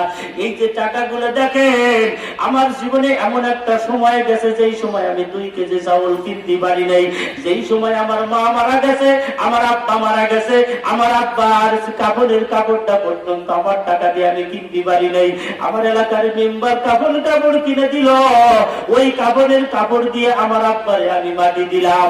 কয়েকদিন পরে কিশোরের টাকা গুছাইয়া আমার আব্বার কাপড়ের টাকাটা মেম্বারে ফেরত দিতে গেলাম। মেম্বার সাহেব বড় উপকার করেছেন, আমার আব্বার কাপড়ের টাকাটা আপনি দিয়ে আমার উপকার করেছেন, আমি আপনার কাছে শুকরিয়া জানাই। আপনার টাকাটা ফেরত নেন। মেম্বার আমার বুকের ভিতরে জড়াই ধরে কয়, পাগল, ফেরত দেওয়া লাগবে না, তোর আব্বারে আমি ভালোবাসতাম, মহব্বত করতাম, কাপড়ের জন্য কাপড় দিয়েছি, টাকা তোর ফেরত দেওয়া লাগবে না। পাগলা তুই বাড়ি থাকিস না, চলে যা এই কয় টাকা নিয়ে ভাড়া দিয়ে ঢাকার শহরে যা। ওই লোকটার কথা শুই না 2 কেজি চাউল মাত্র কিনিয়া ঘরের ভিতরে দিয়ে কোনো মতে ঢাকায় গেলাম। ওই আল্লাহ ওই পানি আমারে সদরঘাটের ক্লিবারি দিল, ক্লিবারি করলাম, কুলিগিরি করলাম, ফলমূল বিক্রি করে আস্তে আস্তে করে আজকে এত টাকা আমার হয়েছে, এত টাকা, যেই টাকাগুলো আমার কাছে আফসোস লাগে, দুঃখ লাগে, কষ্ট লাগে। আল্লাহ, টাকা তো তুমি আমার দিলা, কিন্তু এমন সময় দিলা যেই সময় আমার মা দুঃখিনীরে আমি খাওয়াইতে পারলাম না। আমারও এত বাজারের আঙ্গুর, এত আপেল আর কমলা মালটা দুহার বাজারে ছিল, আমি আমার মার জন্য একটা আপেল কিনে নেওয়ার মতো যোগ্যতা আমার ছিল না, একটা পদ্মার পাঙ্গাস মাছ কিনে খাওয়ানোর যোগ্যতা আমার ছিল না। ও আল্লাহ, টাকা দিলা, সে এলাকায় কুকুরে খায়, আমার কর্মচারী ম্যানেজাররা খায়, লক্ষ লক্ষ টাকা আমার হাতের ভিতরে দিয়ে বের হয়ে যায়, কিন্তু আমার মা দুঃখিনী নাই, আমার বাবা নাই, তাদেরকে খাওয়াইতে পারি না। ও আল্লাহর বান্দা, শিলাকুটার মানুষেরা রে, আল্লাহ পাক রব্বুল আলামিন তোমাদের উপরে কি রহমত করেছে, দয়া করেছে, যেইখানে কবরস্থান তোমরা দিয়েছো সেইখানে আবার মাদ্রাসা করেছো। সেই মাদ্রাসাটা ইন্টারন্যাশনাল মাদ্রাসা, 24 ঘন্টা কোরআনে কারীমের তেলাওয়াত হয়। সেই এলাকায় কোরআনের তেলাওয়াত হয়, ওই এলাকায় অপরাধী জাহান্নামী মানুষগুলোর শাস্তি দেওয়া হয় না। এই এলাকায় তোমার আব্বার কবর, এই এলাকায় তোমার মার কবর। তোমার কি মনে নাই তোমার একটা ছিঁড়া লুঙ্গি পরায় নাই? তোমার কি মনে নাই তোমার একটা ছিঁড়া প্যান্ট কোনোদিন তোমার বাবা পরায় নাই? তোমার বাবা ছিঁড়াটা বলেছে তোমার নতুন ঈদের দিনে তোমার কাছে দিছে। মা দুঃখিনী বলছে, প্রাণের স্বামী 3টা ঈদ পরাপর চলে গেল, কোনদিন একটা নতুন লুঙ্গি কিনলা না। আমার কাপড়টা বাদ দিয়ে এবার তোমার নতুন লুঙ্গিটা কিনবা। স্বামী চোখের পানি ছেড়ে দিয়ে, এটা পাগলামি করো না, আমার নতুন দিয়ে কি হবে? আমার ছেলে মানুষের ভিতরে চলাফেরা করে, বন্ধু বান্ধবের ভিতরে চলাফেরা করে, ও যদি পুরান প্যান্ট পরে, পুরান লুঙ্গি পরে, ওর ইজ্জত যাবে, সম্মান যাবে। বন্ধুরে, সেই আব্বা তোমার কবরে, সেই মা দুঃখিনী তোমার কবরে, যেই মা তোমার একলার জন্য সারা জীবন শেষ করে দিয়েছে। তুমি তো বিদেশ চলে গেছো, কিন্তু মার কলিজায় আগুন লেগে গিয়েছে। যেদিন বাড়ি থেকে বের হয়েছে সেই দিন থেকে মা খানা বাড়ি বন্ধ করে দিয়েছে। বিদেশ থেকে লাখ লাখ টাকা পাঠাইছো, বউ শালী আর বোন ভাই বোনরা সবাই আনন্দ করেছে, একটা মুখের শুধু আনন্দ ফুটাইতে পারে নাই, সেই হলো মা। ঈদের দিন সন্তানদের ফোন দেয়, বাবা ফোন দেয়, বাবা খাইছনি, বাবা কি করো? সন্তান কয়, মা কেন, কি হয়েছে? কয়, ঈদের দিন কি রাঁধছিল? সিমাই রাঁধছো না, কোমরা রাঁধছো না, মুলা রাঁধছো? অমনি ছেলে তো তখন হোটেলের মেসিনেরই কাম করে, তখন হোটেলের তালবাড়ি ধুইতেছিল। হায় হায়, সন্তানের তো মনেই নাই আজকে ঈদ, ঈদের কথা তার মনেই নাই। সন্তান কয়, মা আপনি সিন্নি খাইছেন নি? কয়, বাবা তোর সিন্নি না খাওয়া দেখলে আমি খাইতে পারি না। ভিডিও কলে একটা ফোন দে, তুই আমার একটু সিমাই খাইয়ে দেখা, তারপরে আমি মা খাবো, তাছাড়া আমি খাইতে পারবো না। সন্তান তো মেসিয়ারের কাম করে হোটেলে, কেমনে ভিডিও কল দিয়ে সন্তান দেখাইবে? অমনি সন্তান সাগুর সুগুর করে আওয়াজ করে অভিনয় করে, মা কয়, কি হয়েছে রে বাদান, কিসের শব্দ?